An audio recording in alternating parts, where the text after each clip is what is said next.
We're back. Welcome back to the group chat where myself and Phil are going to dive into what happened throughout the weekend in the sporting world. But before we get into that, we did have our odds-on show last Friday, which we've been promising. So I just want to tuck into that really quickly to see how our first odds-on show went, whether we had some winners in there. Bobby McIntyre withdrew from the BMW Championship, so it wasn't one of my actual bets that I was going for. Oh, right. Yeah. I just threw it in there as a little bit of value. He withdrew, so no luck there, but no bad luck either. So do you want to kick things off? How did you go with your betting with your heart? Oh. Welcome back, by the way. What? Thank you. How'd you go betting with your heart? Did you make money over the weekend? What did I bet with my heart? I can't even remember. Was that Man United? If I bet with Man United, then I think you had Man United to win, or you were tossing up with Xerxes to score, which he did indeed. Help the ball find the back of the net. Yep. Was from an offside position. He was. Keeping Ganacho's goal tally at 0. So you could say Xerxes kind of did score in a way, because, he hit the ball before the line.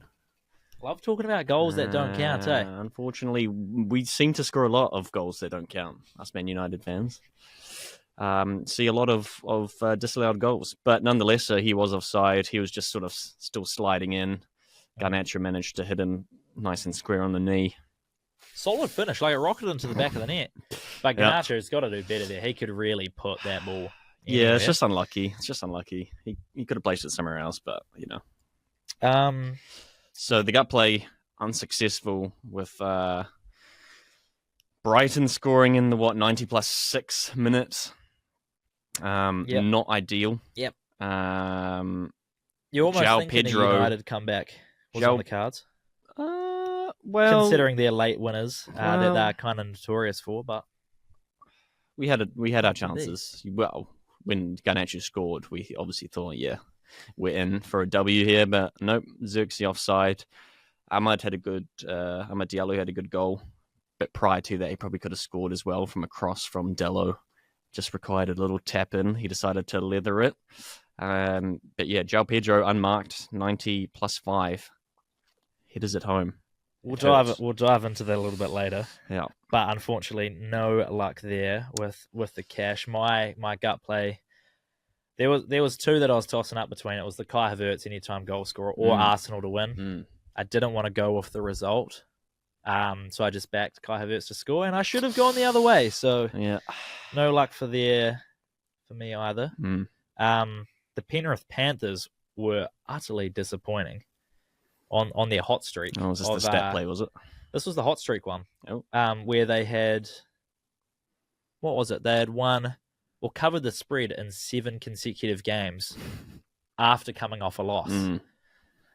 And they didn't cover the spread, and they didn't even win. No, they did not. Not even close there. But my stats play did hit the Man City same-game multi, which I was stoked about because I got a lot of stick from the mates about saying both teams to score. Yeah. Yes, Ipswich did score, not in the fashion that I was expecting them to score. 7th minute. 7th minute, they rolled into the back of the net. Yeah. I was expecting City to go up 3 or 4-0 and then the game to get away. Ipswich kind of find the back of the net towards the end. But no, both teams to score. The same game multi-hit, so I was 1 for 3. Nice. Which, it's not the worst it could have been. It's not the worst. But there's room for improvement. Could be 0 from 3. Yeah. How do you finish up? My stat play, Michael Morales to win. Got the job done, actually by knockout. Yeah. We were leaning towards that by decision, so taking Morales at 110 was the way to go. And hot streak, Bronson Jerry did in fact score again. That was at $2.15. So, yeah, he continues that streak, and the stat proves dividends. 2 from 3, not bad. Two from 3, yeah, happy days. And the multi, no good. No good. Because we would have gone Morales by decision. We would have gone Man United. And the golfer. So the multi was Penrith -9.5. United to win. Arsenal to win. So that's where I went Arsenal to win that's in the multi, which was a tick. And we went Morales by decision. So we actually and he got the went 1 for 4 in the multi. That was the risk. Not even covered by the rescue there either. No, we did use multi-rescue because we were thinking the multi-rescue in case the knockout Morales came from knockout, Morales. But no, unfortunately not to be this weekend. Did you have a highlight of the weekend, though, from all the sport that was happening? Because I guess we're going to go over some EPL. We're going to go over some NPC, a little bit of Rugby Championship. Yep. We'll see what's happening. But did you have a highlight of the weekend? Probably then the UFC fight night. I didn't watch it, but I did see the results. And yeah, Michael Morales head-to-head, Tabitha Ricci by points, and Borrelio over Jared Cannonier. So I'm okay with that. $4, little 3-leg multi there.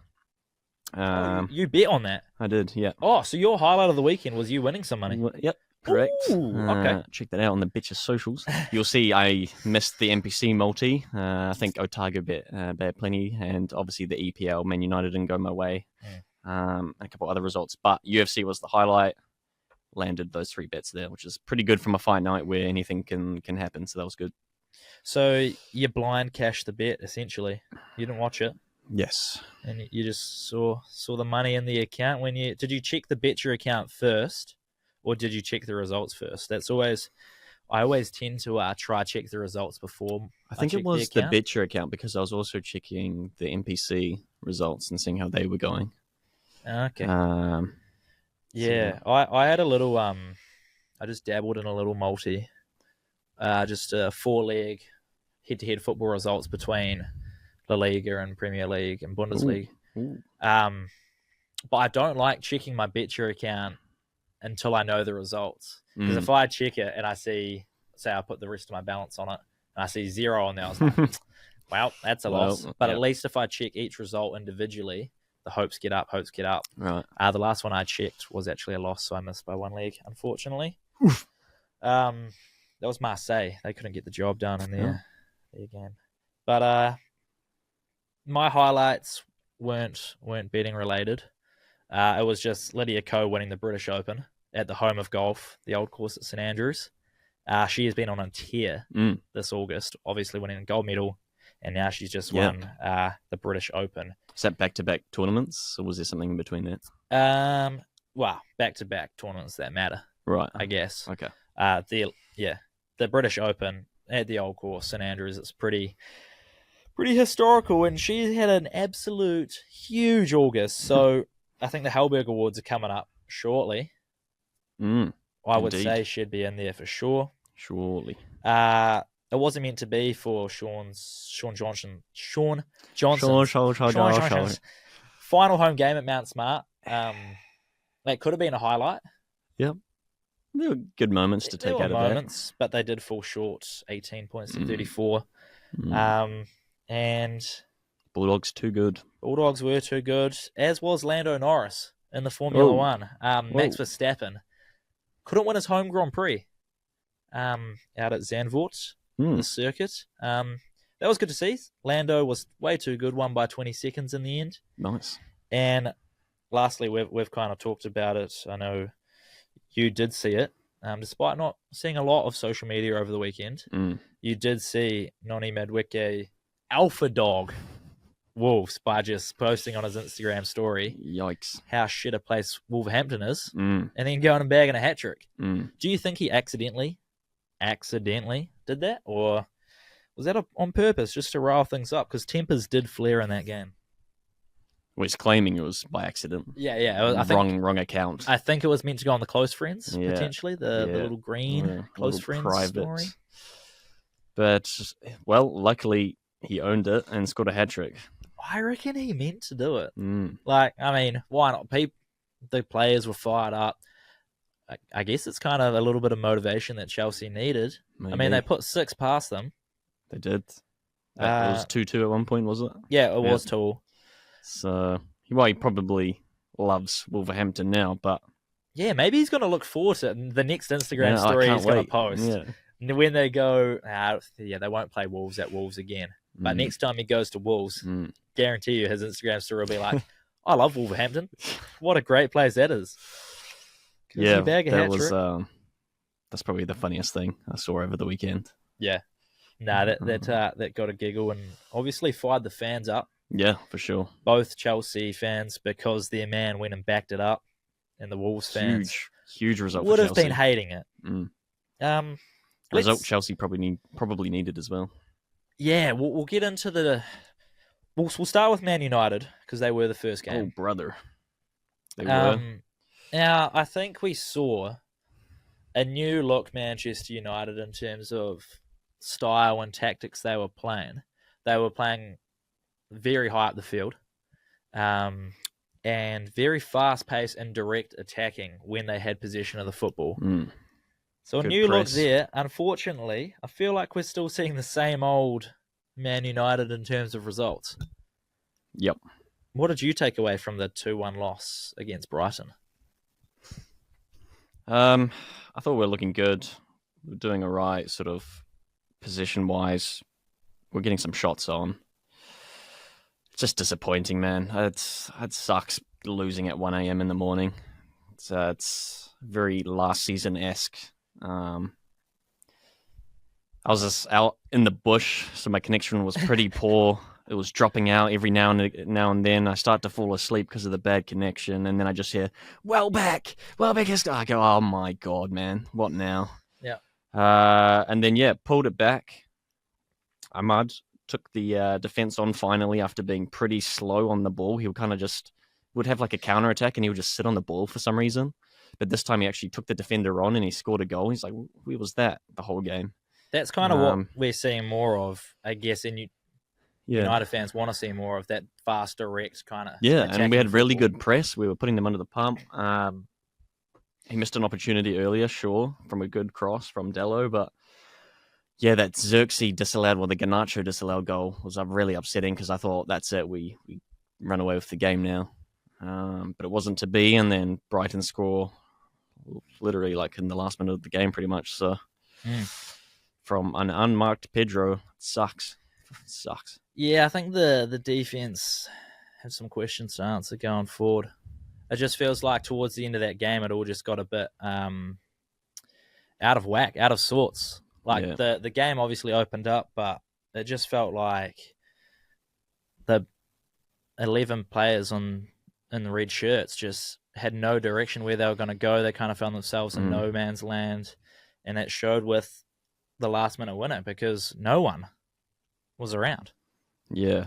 Casemiro just seemed to sort of run outside the box thinking the ball was cleared, and it very quickly came back inside the box, and De Ligt was looking at two defenders on his outside and just wondering where the defense had gone. So, yeah, man, I don't know. This lineup sucks as well. Fernandes is a false 9, and then Mason Mount is a false 9. Like, what is that garbage? Mason Mount came off at halftime anyway. I don't know why Xerxes didn't start. Manu had a good game. I thought Mason Mount, you guys actually looked decent with him on the field. The pressing, like the shape and positions you guys looked to be in. And he had a better game than the one against Fulham. I just don't think he should be starting. Xerxes from the start would have made more sense. In my opinion, Garnacho probably could have started as well, arguably. Anthony does nothing, as usual. He came on and then we lost, just saying. I find it so funny how Anthony's going on this tangent that he's going to make people remember his name, and it's like he's celebrating a goal before he gets on the field. Yeah. It's crazy ego, which can, benefit these players, but it's not doing him anything at the moment. At some stage, all footballers, if you're going to want to be the best, and it's the same with anything, you're going to have a bit of an ego about you. For sure. But he's just not backing it up. He's not that guy. He's not yet. Hopefully we see something. Staying hopeful? I'm staying hopeful. Do you think Ten Hag staying on was the right decision after... I know we're only 2 games in. You still like... We're looking all right, considering I don't think this is the 11 we should be playing. We're looking good. We're doing the best we can with our injuries and all that sort of stuff. Obviously, for whatever reason, he didn't want to give Xerxes the start. And he kind of, I guess, wants him to earn his place in a way, I guess, which is fine. Mm-hmm. So from the pressing side of things, our left and right back are looking good. Just need to sort out the little intricacies, and once we have a definite 11, I think we'll be looking pretty clean. Obviously, the FA Cup from last season helps, kind of plugs a hole in some respects. I don't think Ten Hag should definitely be gone. I think we need to give him some time and some space still. If the FA Cup wasn't won, he's gone, and there's no excuse, surely. And it could have benefited you guys getting a new manager in, but hey, you can't say. Like we had Solskjaer in at interim. He was doing fantastic, and as soon as he became permanent manager, we were terrible. So still a lot of work to do with the team, but like positive signs. Definitely could have won that game. It's just roll of the dice really. Well, let's go to Arsenal. And I thought tactically looked very good, very strong in possession, playing that almost perfect style of football. Just finding those extra little passes, looked very good, getting out of presses. The setup was great from the start. Despite, yes, Ollie Watkins probably should have scored. And he definitely should have scored that, probably should have had 2 goals. Ollie Watkins is Garnacho. But, sure. And I mean, on any other day, people were backing Ollie Watkins to score that goal. He's just not opening the account against Arsenal, and I'm so fine with that. But you had Arsenal winning the league in your predictions. Yes. Seeing the first 2 games from Arsenal and City, because City look like they're already in spring season form. They are just flying. Yeah. What do you think Arsenal need to do to finish on top after 36 more games? Shit. It's a tough one. Yeah, Arsenal need to keep winning is what they need to do, because it doesn't look like Man City are going to stop anytime soon. They're looking clean. Haaland on form. I thought the 15 million price tag in the fantasy league for Haaland was ridiculous, but my God, I should have paid dividends because he was my captain and 34 points. Thanks for coming. Well, better not captain him when he plays Arsenal, because I tell you what, you're going to feel bad. I don't think he'll be in my team. Look, Arsenal just have to take it game by game and try and win every single game, because a Man City team looks too clean at the moment. So I don't know. Obviously, it was Ipswich. They did concede, so they're not impenetrable. They did concede, baby. And then a 2-0 against a Chelsea who looked a lot better this week than last week. So Arsenal take on Brighton next. That'll be an interesting one. Yep. Fast-paced game. Yep. Brighton like a high press. They like the little offside trap. It'll be interesting to see how Arsenal deal with that one. But if they can keep a clean sheet against Brighton, they'll be well on their way. Well, so far the clean sheets have been many thanks to our goalkeeper and Golden Glove winner last year, David Raya. Some insane unbelievable saves. Keeping. I mean, the header from Ollie Watkins that came back off the bar. Have you seen that? Oh, he is so good. I think Arteta had definitely made the right decision to get Raya in, and it sounds like I actually haven't seen any more news on Ramsdale if he's leaving, but he will be, no doubt. But yeah, clean sheets thanks to our goalkeeper, and Saliba sliding in at the end there, celebrating like he had just scored after he made a block in like the 86th minute. But I think that just shows the passion of the team, like that they're caring about the clean sheets. I think we're playing super well. We look good, and against a bogey team like Aston Villa, who are the only team to do the double on us last year, to go in there and win proves it's like a statement performance for us. I do think we need a little bit more of that creativity or imperfectness about our game. Haaland got his hat-trick, the last goal he scored. I mean, no one in the Arsenal team is going to take that shot on that he scored his hat-trick on. No, that's like an Ibrahimovic sort of shot. Yeah, it's like, yes, they're going to break teams down. They got the high press. They're going to find that perfect little pass for that thread. Like the Trossard's goal, the little pass in behind to Sarkis, square it across. I mean, yes, it's a nice bounce, and Trossard finishes it with his first touch of the game. When did he come on? So he would have come on around the 65th. Yeah, it was literally his first touch. He and a very muted celebration. Didn't celebrate at all, which I think shows he wants to be in that starting lineup. He's frustrated, and I think he will be in the starting lineup next week. Martinelli will be shifted to the bench. But yeah, I think it's almost being too perfect, and that might hinder us a little bit. We need a little bit of De Bruyne's taking shots on from outside the box. Yeah. He's charging through the midfield where we're playing those little intricate passes, which are great when we need to. And for 80 minutes of a 90-minute game, that's good. I just think if we're gonna be able to beat City at the end of the year, we need to have that little bit of imperfectness or player instinct to find those goals when they're not expected goals, you know? Yeah. So maybe we just need one more. I've banged on about it. We need one more attacking player. But maybe it's just a shift in the mindset where we don't need to be perfect all the time and just bang one try and put one top from outside Saka can do that. He's probably our one guy that can. Yeah. Odegaard, he's got a decent shot. Yeah, but he is, and he could do it, and he's very much like De Bruyne. But I think he's searching for that perfect pass, and he's trying to lead by example by being the captain.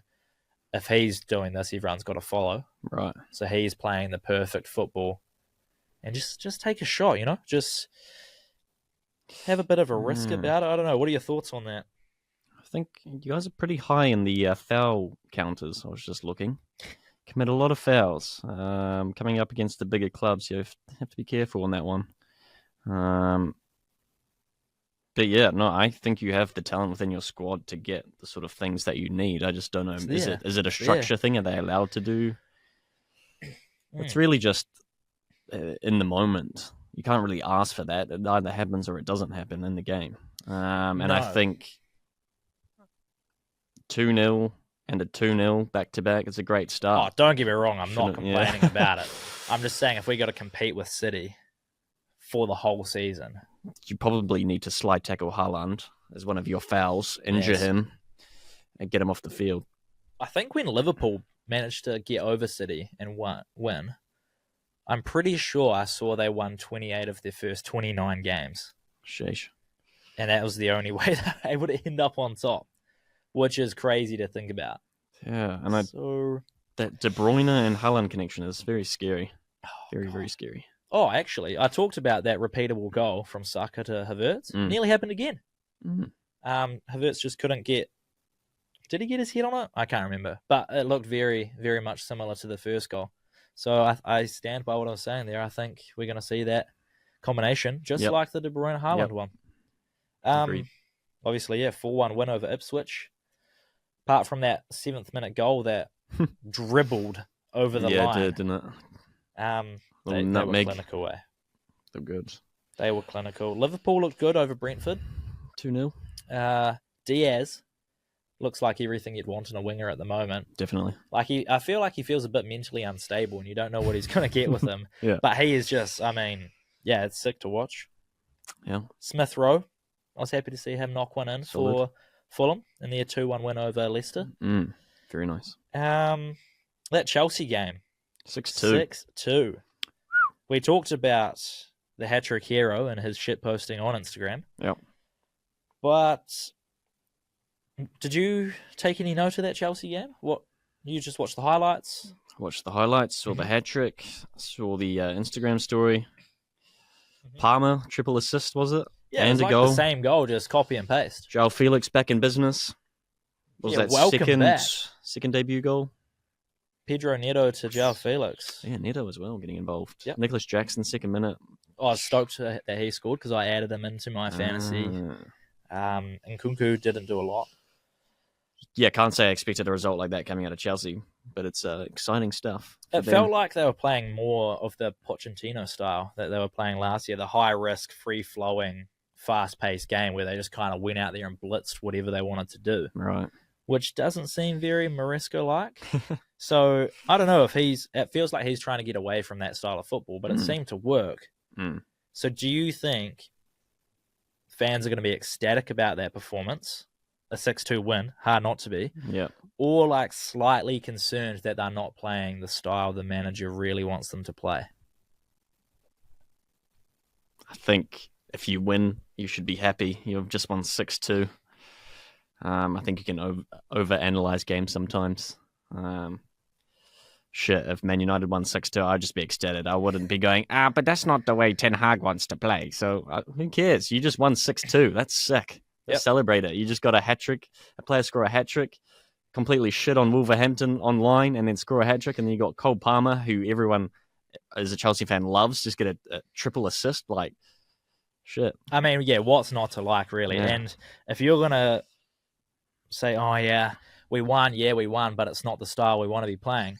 That style you want to be playing, and look, it was high pace, it was exciting, it was thrilling. Yeah. If you're going to want to sit back, possession-based football, try play that perfect football, that's not what that Chelsea team's going to do. We had that with Mourinho, and although it was successful, it was very, very boring. It's just like, if your team's going out there, you're having fun watching them, what more can you ask? And they're putting 6 goals. Yeah, maybe you don't want to concede 2, but it was 2 all at one stage, and they ran away with it. Ultimately, you watch football for the entertainment, so... 8 goals in a game. How good. You might not see 8 goals through 4 games. Tottenham 4-0 against Everton as well. Everton are struggling. But again, another exciting game. Tottenham fans should be stoked about that. Yep, and Everton fans should probably be a little bit worried. Yes. Yeah. Yes. Their final season at Goodison Park may be the tipping season for them. Yeah, hopefully they can regather themselves. I think they've got Bournemouth next week. They should put in a better performance. But 3-0 and a 4-0, not looking good. I think that puts them right at the bottom of the table, right? -7 goal difference. It would. They should be sitting in the 20th spot. Yep. Everton, Wolves, Ipswich. Yeah, I mean... -7, -6, -5. Ipswich, I want to see get out of there. Southampton.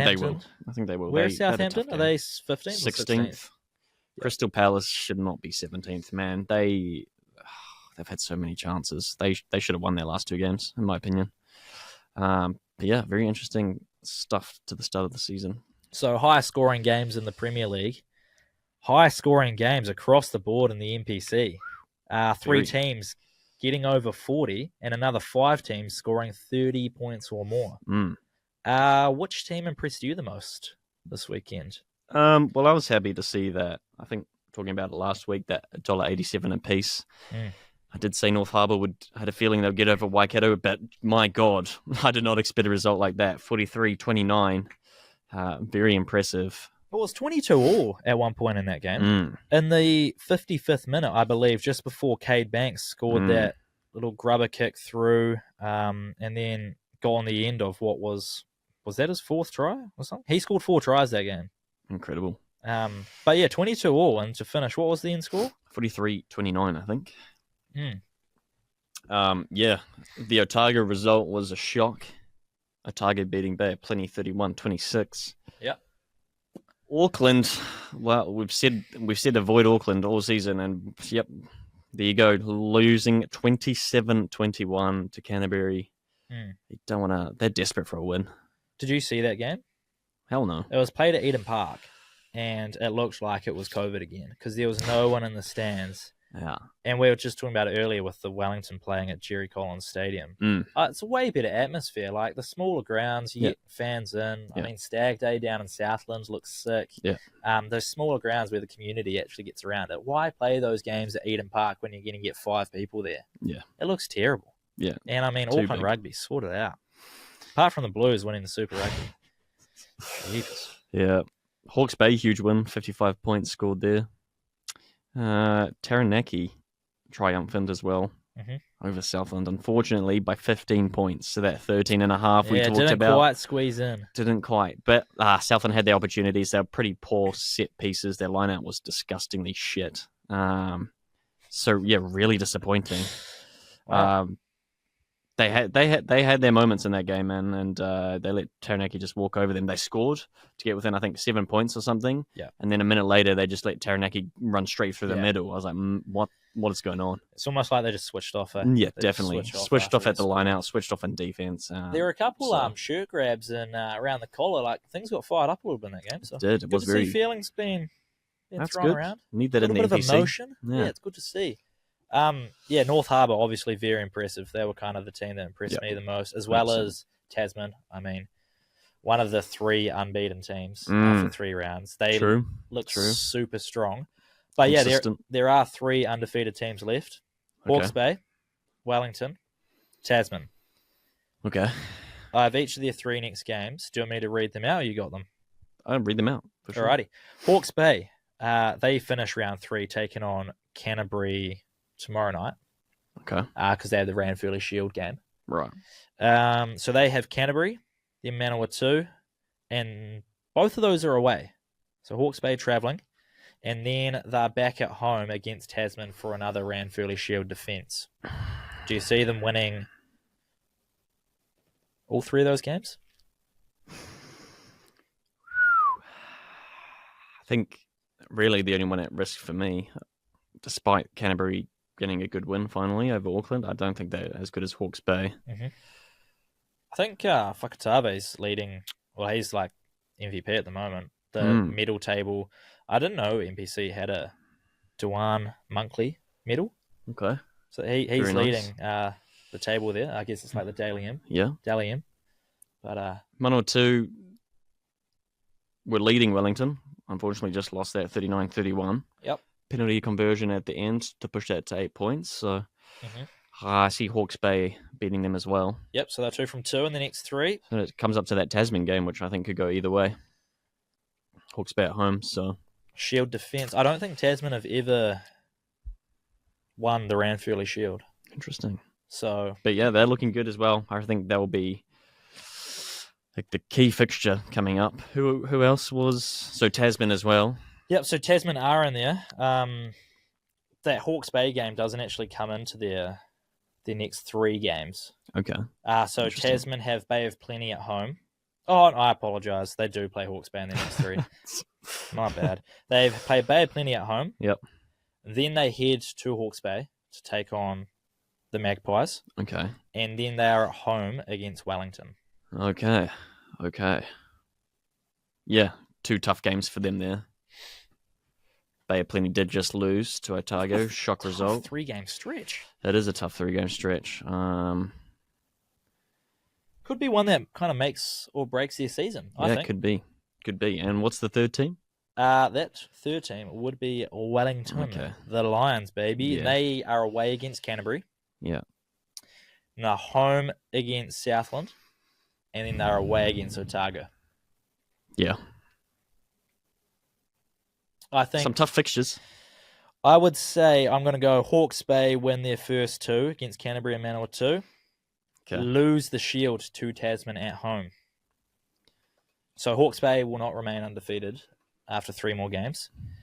Tasman are going to beat Bay of Plenty at home. They're then going to beat Hawke's Bay away, get that Shield, but then they're going to lose to Wellington at home, which could be their first Shield defence.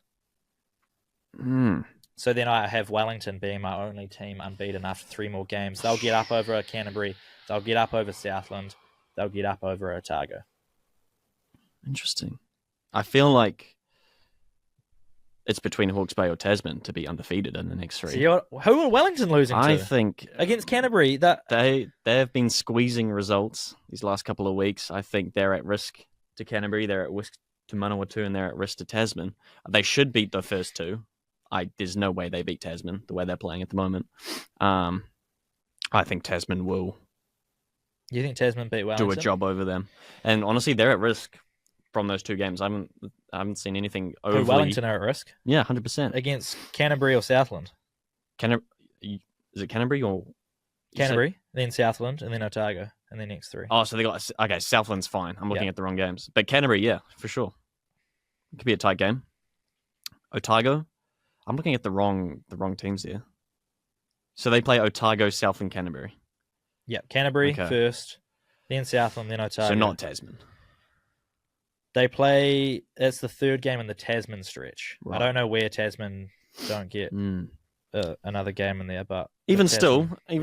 So we changed it up a little bit. Again, Otago just bet a very good Bay of Plenty side at risk. Southland, Wellington should roll through. The way Southland played last week was shocking. Canterbury obviously getting the win over Auckland, despite looking kind of average earlier on. There's a risk. There's a chance. I don't think they'll go undefeated in that stretch. Hawke's Bay and Tasman are different gravy compared to Wellington. That's what I would say. Different gravy, even. Different gravy. Chew. To say Tasman, it's hard because you have like Tasman playing Wellington as one of their three, but then Wellington playing Tasman isn't one of their three. Yeah, no, so I get that. It's a little bit confusing. But again, Tasman should beat Wellington there anyway. If anything, they lose to Hawke's Bay. Hawke's Bay at home. Tasman lose to Hawke's Bay. I mean, yeah, it's going to be a tough ask. I reckon... It's a horrible stretch there. Tasman would be the second team I follow. Yeah. You know, family roots and all. But, yeah, Wellington and then Tasman. I reckon Tasman, bit of history there. Go get their first Ranfurly Shield and then defend it. I don't know if that game against Wellington at home will be a Ranfurly Shield defence. It might be. But they could potentially lose it there.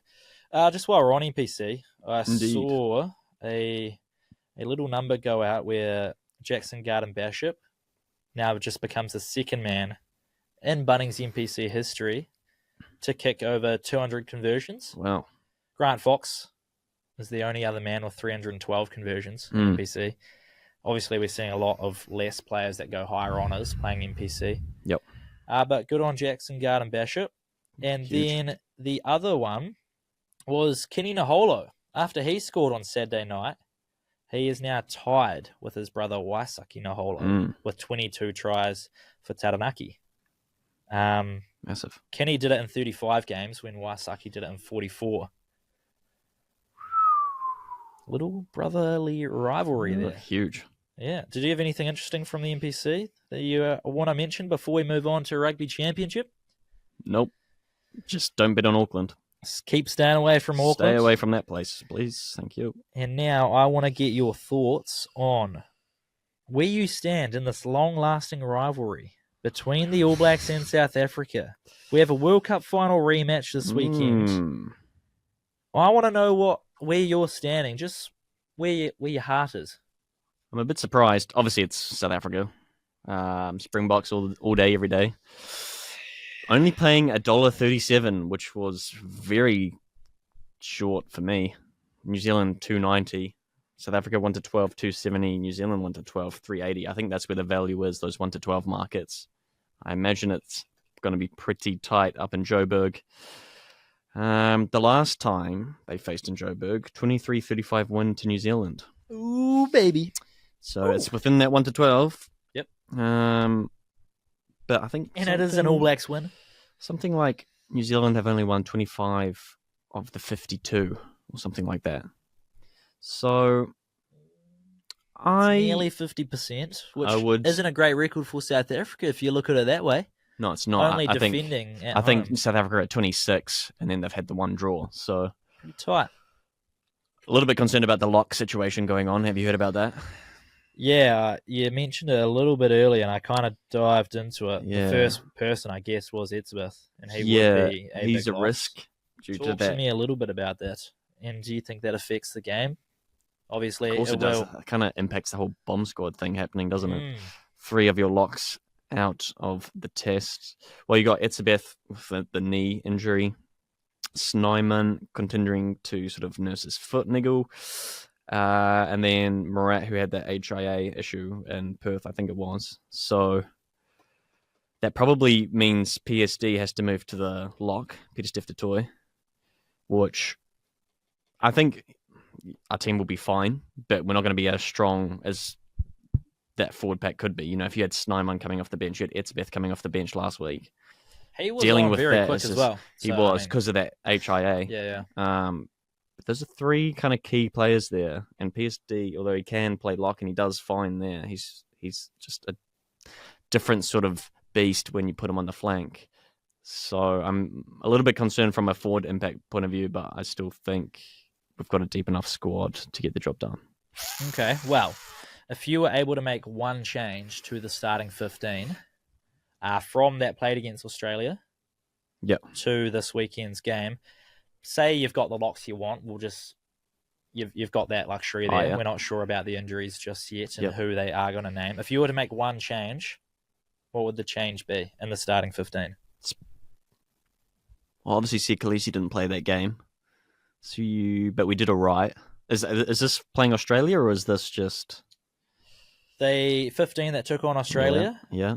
So you is could this to make one change to that squad to then take on New Zealand this weekend? Oh, yeah. Probably have to have. Actually, I really want to say Khaleesi, but actually, I thought our scrum half was shocking. I can't even remember his name. I don't know why Grant Williams didn't get the start ahead of him. He's been on the bench this whole time, and he's a solid scrum half. But anyway, this other guy played, and he was shocking. Came off at halftime, I think.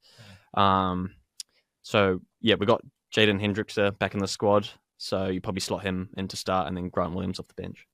Okay. And if that's the team that runs out there, what is your prediction for the game? Let's have a score.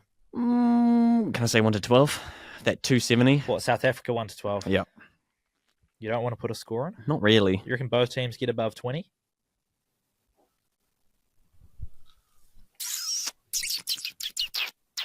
Could be like a 28-19 sort of area. Interesting. But regardless, I think 1 to 12. 28-19 to the Springboks. Mm. Okay. How about you?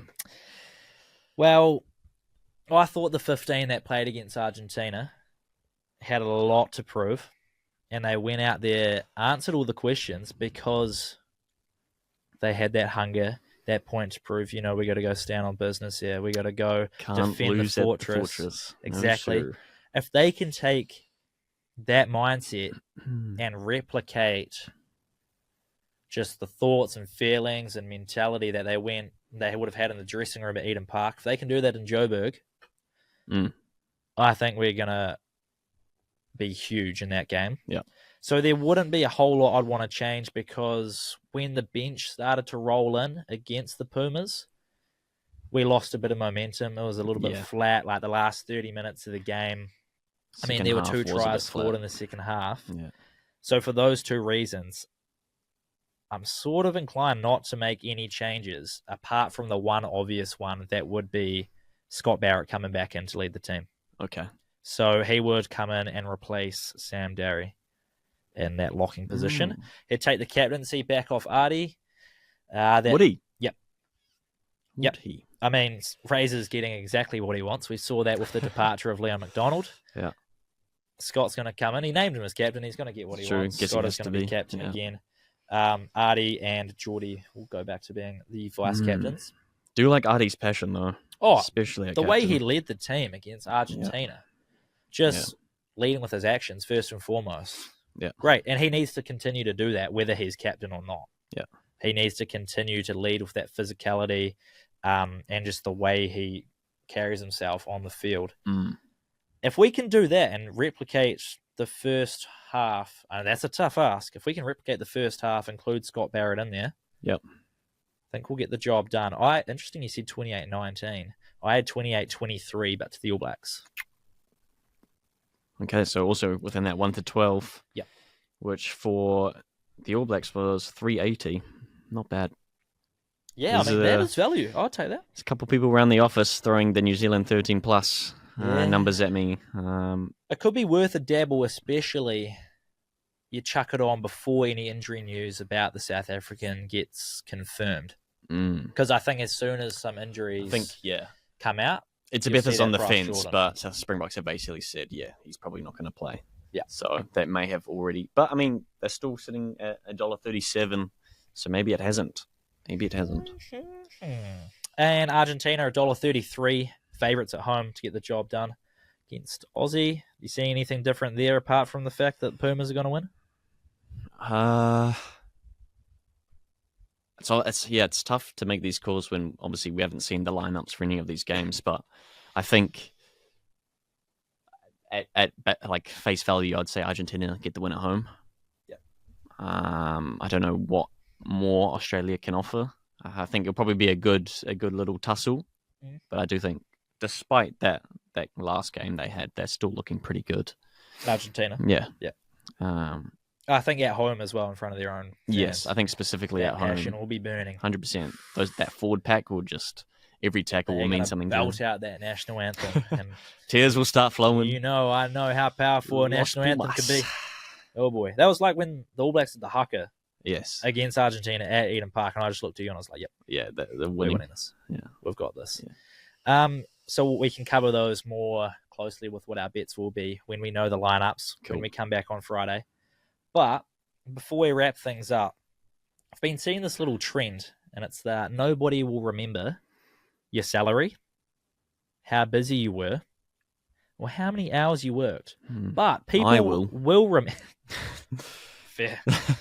People will remember, and then it was a certain aspect that people believe they will remember. Yep. A couple of the ones that I found quite funny were the New York Times. Obviously, no one's going to remember your salary, how busy you were, the hours you worked.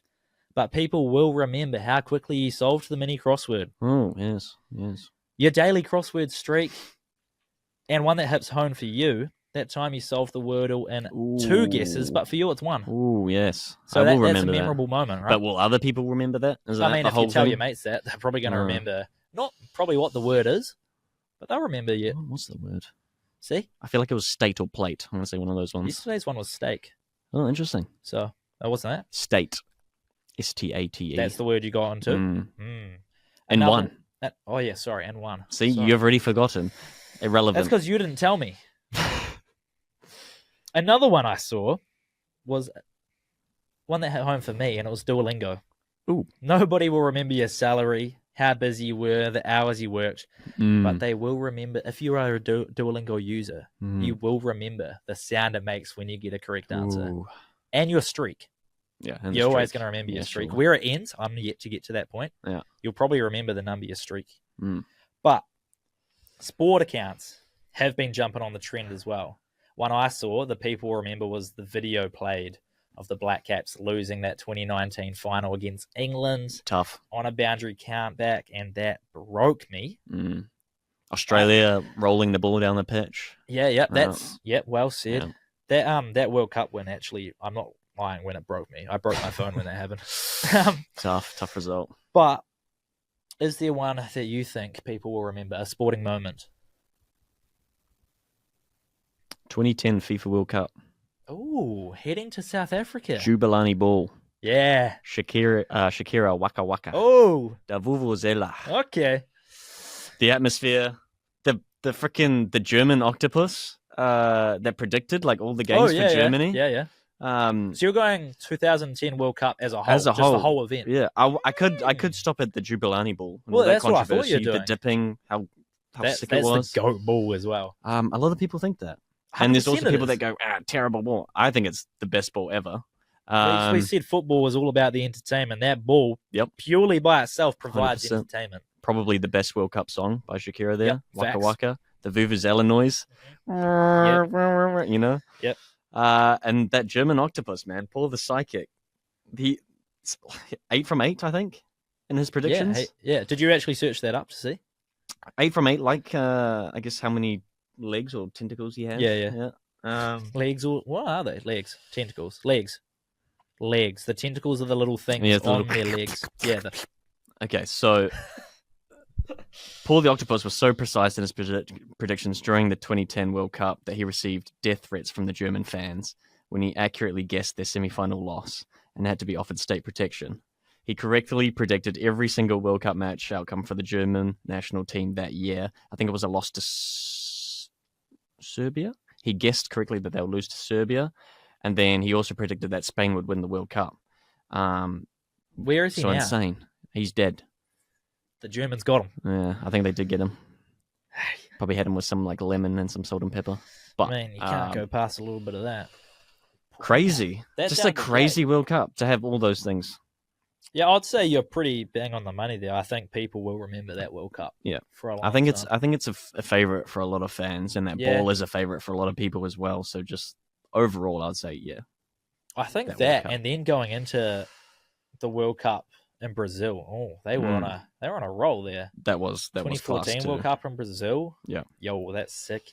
One for me, a little bit closer to home, was the Go Bowden!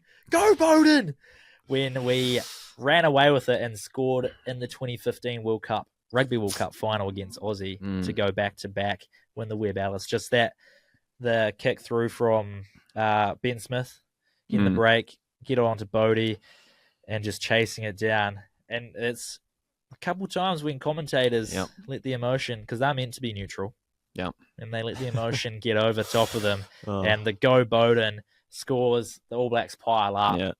second World Cup win in a row, third in total. Just that team in general, that 2015 team was pretty peak. Iconic. I think a lot of people will remember that. Richie, Dan Carter, their kind of farewell tours. SBW, was it? Yeah. Ma'anonu. Yeah. Ben Smith at the back. So just that whole, I mean, you went the whole World Cup. Well, I'm saying that Go Bowden moment, that last moment of the final. It's great when commentators are biased in that way. It's not great when they're biased and they're just being negative the whole time. And, when they show their emotion and like you see it in football sometimes too, in like the lower leagues. When Aguero the Scottish commentators, just pure passion. Yeah, I mean when the passion comes out, there's a few things in the NBA where the commentators is like a rare thing, and it's I can't remember the commentator's name, but the double bang or the bang when he goes bang, and it's Curry from downtown or something. And it's only happened, I think the double bang, when he goes bang, and then bang again the next play. Happened like 6 times, and it's whenever it happens, it blows up because it's quite iconic. It's a rare moment. Yeah, a little rare moment. So the people will remember that's been kind of flooding my Twitter feed, or my X feed, if you will.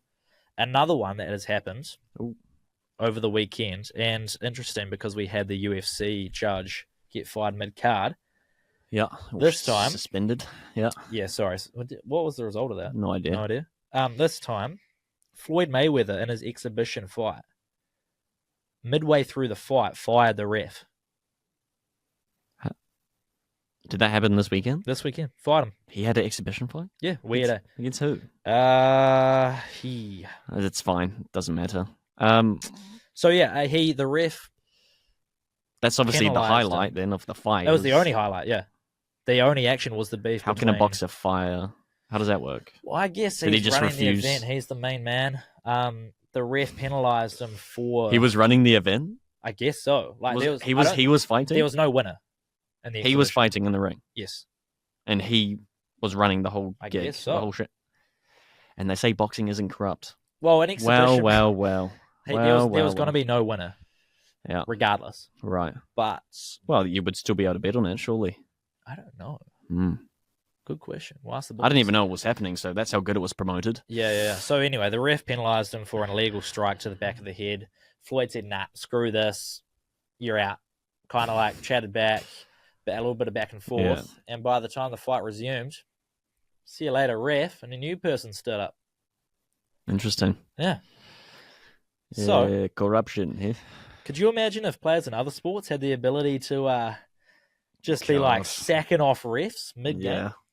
Football would be chaos. Yeah. But what do you think? You would, every single call the ref would make, you would have a send-off. If there was an example you could pick from, and I think you could go like Kiraz this weekend with the Bulldogs, sack the ref off, or the bunker for not making the correct call there. Yeah, they did, yep. Oh, yeah, Crichton, not Kiraz. Yeah. Crichton. If there was a point in time where you think they could go back and just sack off the ref, what would be the first place you'd go?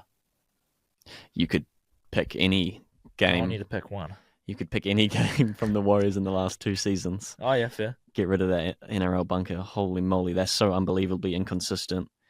NRL refs were even suspended last year, weren't they? A bunch of them, some bad calls. Yep. So I can't think right now, but I'm sure looking through the archives, I could give you a handful to throw at. Oh, there's probably. But yeah, why not that Crichton one? Overturn that decision straight away. It was an important part of the game. Terribly inconsistent, man. Terribly inconsistent. That actually looks scary, yeah. Yeah. And while we're here, before we finish up once again, I want to hit you with one more random fact. I literally They just keep coming. They keep coming, but I just saw this before we came in to do the podcast. If I say the name Danny Jensen, does that mean anything to you? No, sounds like a footballer though. He's not a footballer. He is a baseball player. And he broke the Matrix in real life. He broke the Matrix. This morning. How so? So, let's go and have a look at Danny Jensen. I thought I had it up. I do not. Alrighty. History at Fenway Park. Danny Jansen. Oh, Jansen. Sorry, does that mean anything more to you? Danny Jansen? Yeah, is he a baseball player? Yeah, well said. Okay, cool, yeah. He becomes the first player in MLB history to play for 2 different teams in the same game. What? So, the Toronto Blue Jays were playing the Boston Red Sox back in June. Mm-hmm. And the game was suspended while he was at the plate. So he was batting. He's a catcher and he hits. Yeah. So he was hitting at the plate. Game gets suspended. Okay. I see this is going. He then got traded on July 27th to the Red Sox. They then continued the game, the exact same game, today.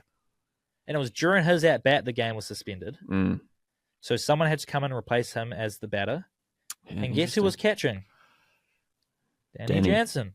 So Danny. he was catching for his own at-bat in the same game for 2 different teams. That's hilarious. How wild is that? That is so funny. It feels illegal in some respects. So they very much continued the game from where they left off. Exactly where they left off. That's weird, man. So wild. And It's so funny. I've seen cases where baseball players are traded mid-game to a different team. Maybe not to the same team they're playing because that's out the gate. But what was the period between the 2 games?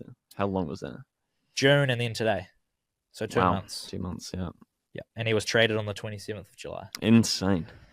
Anyway, that's all I've got. You got anything to add? No. Before we call a wrap? We'll see you on the Friday, I guess. Yeah, we're going to come back. We're going to pick some winners.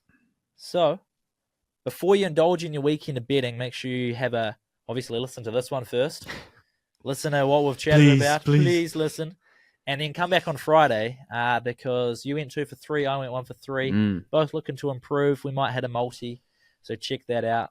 Very nice. Keep an eye on the Betcha social profiles. Yes. And come back and listen to the group chat. Odds on show next Friday. Yeah, see you then.